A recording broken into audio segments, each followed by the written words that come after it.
Hi, guys. This book is called You Asked for Perfect by Laura Silverman, and it is about a high school senior. His name is Ariel Stone, and he is a really great student. He's trying to get valedictorian, which means graduating number one in his class with good grades. He wants to get into Harvard, and he is struggling with that. So let's read the first chapter together.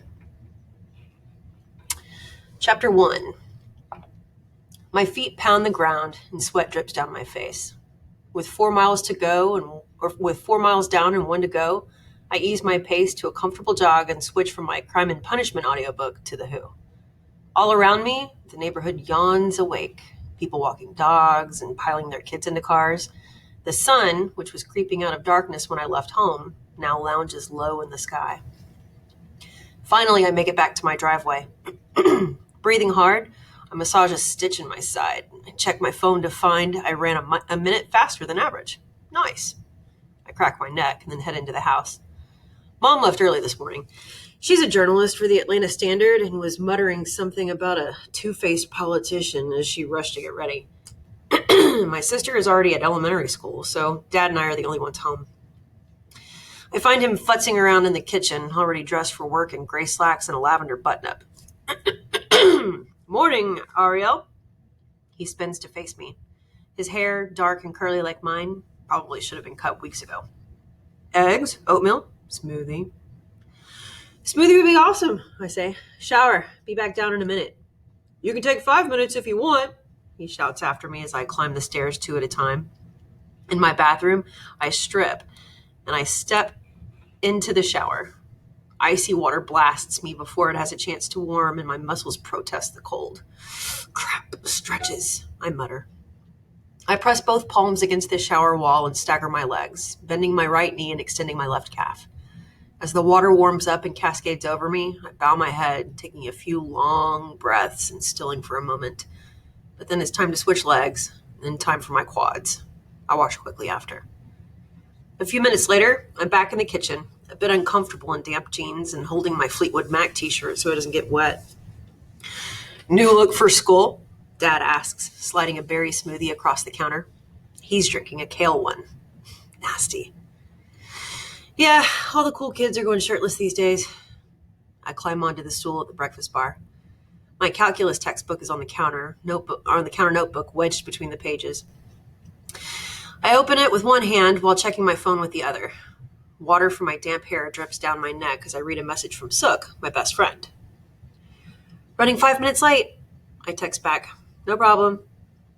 And it isn't a problem. She's always late. I'd only be screwed if she got here on time. I copy a problem down in my notebook. Usually I do well in math, but there's a long summer between calculus AB and BC, so it's hard remembering old material. Any plans for the weekend? Dad asks. I register the question in the back of my head as I stare at my notebook. Usual, I guess. We have synagogue tomorrow, and your sister's soccer game is Sunday. Should we make signs since it's the first game of the year? Embarrass her a bit? My pencil inches down the page. Crap, what's the next step again? There's a quiz today. I thought I had this down last night. I glance back at the book while grabbing my graphing calculator. I already did. Ariel, signs? What do you think? Huh? Dad stares at me like I came from an alien planet and not his own sperm. But, he says, I read an article that said too much studying is detrimental to learning. I don't study too much, I reply. Besides, you were the one up at midnight working last night. Yes, but I'm an adult and my brain is already developed. Can I at least help you out with anything? I'm good, Dad. Workaholics shouldn't try to convince other people to work less. Dad's a civil rights attorney. He's been known to disappear until 3 a.m. to work on a case. If he can stay up late, so can I. Besides, it's just sleep. It's not like I'm taking pills to stay up like some kids at school. That stuff's dangerous. Drink your smoothie, Dad says. I am. I glance at the glass. It's full. Dad raises an eyebrow. I take a sip as my phone buzzes. An email from my safety school. Seems like a mass email, but better safe than sorry. I save it to my college applications folder and then tap my calendar to stare at the only date that really matters. November 1st, less than 2 months from now, when my Harvard application is due. My phone buzzes again. Sook. I'm here. I slap my textbook closed and shove everything into my bag. See you tonight, I tell Dad, sliding off the stool. Ariel, smoothie? Please? Crap, I forgot. My stomach growls. I pick up the cup, push the straw aside, and chug the whole thing. Ugh! I squeeze my eyes shut. Brain freeze! I'm heading out the front door when Dad's voice calls out again. Ariel! Shirt! I glance down at my bare chest. Oops. Coffee? Sook asks, passing me a cup of Dunkin' Donuts. You are, I crack a giant yawn, the best. This is true, she grins at me. My best friend is beautiful. Warm eyes and smooth skin. She's chubby, her soft white shirt hugging her stomach, and her nails are coated in pink polish. She flips her hair over her shoulder and puts the car into drive. I groan in comfort as I sink down into her leather bucket seats. Sook's car costs more than the ones my parents drive combined, and I'm not complaining. She drives me to school every morning since there aren't enough parking spots for all the students. I open up CalcU, an app with practice problems and tutorials. My eyes run over the formulas. Test today? Sook asks. Nah, calc quiz, I say. What about you? I don't think so, she shrugs. I left my planner at school, so I might be forgetting something. Sook and I have been best friends since 6th grade, when we were placed on the same advanced math track. Back then, she went by her full Korean name, Yoon Sook. We were precocious little kids, according to my dad. Bratty little shits, if you ask Sook. We bonded over our mutual drive to be the smartest kids in the class, but these days, Sook cares more about her band, Dizzy Daisies, than her grades. Oh my God, Sook says, turning up the volume. You've got to listen to this song. A gentle acoustic intro builds up into a harder, defiant sound as the drums enter. I nod along. Pretty good. Pretty good. Try incredible. The band is called Carousels, and their lead singer, Clarissa, is a genius.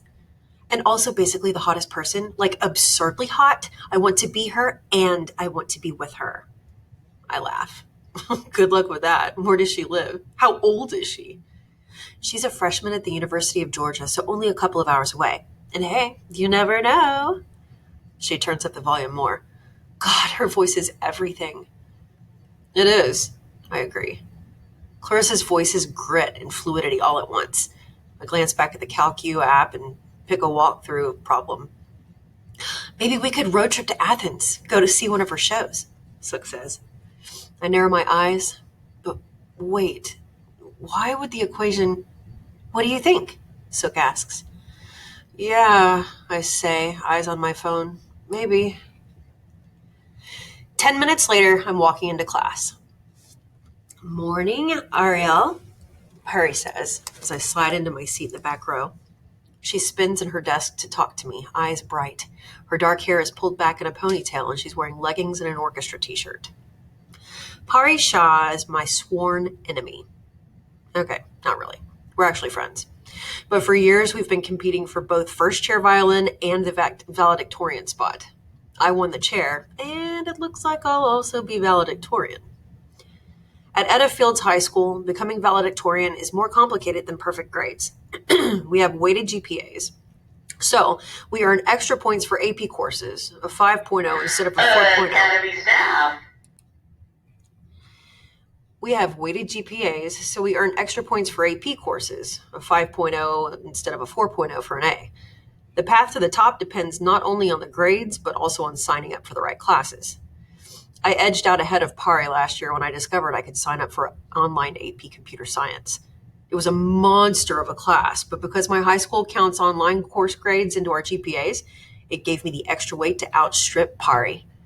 I didn't tell her about the class until the registration deadline passed. Vicious. But I'm sure she would have done the same. And we both knew one of us would have to win eventually. I'm not going to apologize for being the one to come out on top. How's it going? She asked. I nod. Pretty good. You? Good. Well, mostly. I forgot about the quiz until this morning. She laughs. I guess I have senioritis after all. Yeah, I say. It gets to all of us. But I eye her with skepticism. There's this thing some AP kids do. We act like we don't care, like those perfect grades appear without effort. We pretend to study only in the 5 minutes before class, and we shrug our shoulders when teachers hand back tests with A's scrawled across the top. But we also make sure to keep those tests flipped up on our desks so everyone can see how smart we are and just how naturally it comes. I mean, in a way, it started in truth. I used to get good grades with minimal effort, and I bought into the hype, thought I was awesome. But then the AP classes stacked up, and the work pressed down on me, and I saw through my own bullshit. No one just gets A's in all their classes. It's a lie we were telling ourselves and each other. Pari sneezes, a tiny sneeze. It's kind of cute. I've always thought she was attractive. I mean, petite, with warm brown skin, and quick with a sly comment. But even though I'm attracted to guys and girls, I could never date Pari. She's too similar to me, too competitive, too calculating, and I have zero interest in dating myself. Gesundheit, I say. She smiles. Thanks. The bell rings. Our teacher, Mr. Eller, enters the room. Amir Naeem walks in behind him. Our eyes connect for a second as he heads to the back row and slides into the desk next to mine. I was surprised he picked this spot on the first day of class, but it is the closest to the window. I've known Amir forever. Our little sisters are best friends, so I've spent countless family dinners and holidays with him, but we've never clicked. When our families are together, he sits in silence, scrolling on his phone. And he carries his camera everywhere, like the world will end if he doesn't capture a shot of a scavenging bird in the courtyard. Also, he only dates older guys. He probably thinks the ones in our grade aren't cool enough for him. It's just hard to relate to someone who works so hard to be unrelatable. My gaze flicks over his fitted jeans and plain white V-neck before focusing on my desk. It hasn't escaped my notice that this once gawky body is filled out with lean muscles. I shake my head as the second bell rings. Okay, everyone, Mr. Eller calls for our attention. Phones and books away. Hope you studied. Quizzes pass down the aisles. One lands on my desk. 20 minutes, Mr. Eller says. I scan the page. Only 10 problems. My shoulders tense. When it comes to keeping a perfect GPA, less isn't more. 10 problems mean I can only get one wrong if I want an A. And I want an A. My pencil wavers above the paper. I take a tight breath and glance around the room. Heads are bent, hands writing. It's only a quiz. How much are quizzes worth in this class? I close my eyes and try to visualize the syllabus. 10%? 15%? I can't remember. Someone coughs in the front of the room. Okay, I studied. It's fine. I start working on the first problem, hesitating a bit at each step, double-checking every number. I'm forgetting something. Am I forgetting something? I rub my eyes. I should have slept more. Pari leans back in her chair. My heart skips a beat. For a moment, I think she's already finished, but she's just stretching. My pulse thuds in my ears, light yet piercing like the Mozart piece we're playing in the orchestra. All around me, everyone scribbles on the page. Pari stretches again. In the seat next to her, her boyfriend Isaac flexes the stress ball he always has out during tests. Amir yawns and scratches his dark stubble. I can do this. I have to do this. I crack my knuckles. I crack my neck. Then, I bring my pencil to the page and pick up the pace. With each answer, I gain confidence. It was beginning of semester nerves, nothing more. I've got this. I've always got this. I finish the quiz with time to spare and then lean back and exhale. My right hand shakes lightly. I breathe again. Relax. Less than a year to go. Almost there. Mr. Eller calls. Time. Pencils down. I go to pass up my paper, but he turns on an ancient projector. Switch quizzes with the person next to you. Next to me? The two girls on my right switch papers, which means I'm left with Amir. Of course I am. Ariel? My name is smooth between his lips. The proper pronunciation with the hard AR, not like the Little Mermaid. My foot shakes as we switch papers. I look down at his quiz. He uses a pen in math class, and that confidence irritates me. Mr. Eller slides the transparency sheet onto the projector, but the answers don't look familiar. Is it the wrong slide? Wait, no. I stare at Amir's quiz. Every answer matches his neat handwriting. His answers are right, but I don't recognize most of the numbers. My pen slips in my damp hand. If his answers are right and my answers don't match his, Amir looks up at me with an unreadable expression. Oh. Trade papers back when you're ready, Mr. Eller says. We'll go over any questions you have so you'll be prepared for the test next week. Without looking at him, I shove Amir's paper in his direction and hold my hand there waiting for mine. When I get my quiz back, I can't help but look at the score. Only 5 out of 10 correct? That math I can do. 50%. I failed. I am failing calculus. Dunkin' Donuts coffee swirls like acid in my stomach. I can feel Amir looking at me. But if I look back, this grade becomes real. And it can't be real because I can't fail calculus. I can't even get a C in calculus because I'll lose the valedictorian spot. And worse, if Harvard defers my decision and puts my application in the regular admission pool, they'll see my fall semester transcript. They'll see a bad grade, my dropped GPA, and they'll reject me. The bell rings. Everyone stands and collects their things. How'd you do? Pari asks, turning toward me. I swallow hard. If she finds out I failed, she'll know she has a chance again at valedictorian. She'll bear down, steal my spot. I gotta keep this quiet. Yeah, how'd you do? Isaac asks. He's wearing his football jersey for the game tonight. His white skin is tanned from summer practice. Amir sits at his desk, messing around on his phone, but I can feel him listening. I did well, I lie. Only missed one. Wasn't paying much attention. You guys? Isaac shrugs. Nice.